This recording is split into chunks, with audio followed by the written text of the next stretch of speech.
Inaasahan pa rin po ang patuloy na pag-ulan sa maraming bahagi po ng ating bansa ngayong araw dahil pa rin yan sa epekto ng low pressure area o LPA at southwest monsoon o yung hanging habagat ayon po yan sa ulat ng Pag-asa ngayong Martes. Alas 3 po kaninang madaling araw na mataan po ang LPA sa layong 650 km po yan sa silangan ng Infanta, Quezon.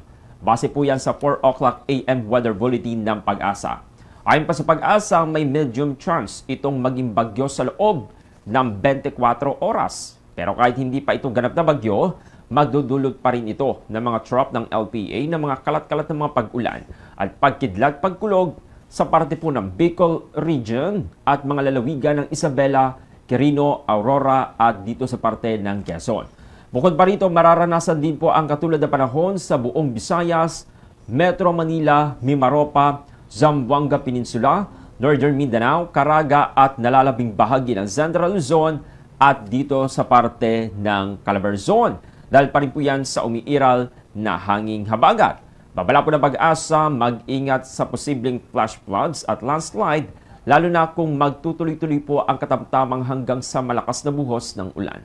Samantala sa natitirang bahagi naman po ng ating bansa, asahan pa rin ang mga panakanakang mga pag-ulan, dulot pa rin po yan ng habagat at localized thunderstorm. Ang buong kapuluan naman po ay makakaranas ng banayad hanggang katamtamang hangin at bahagyang hanggang sa katamtamang pag-alon.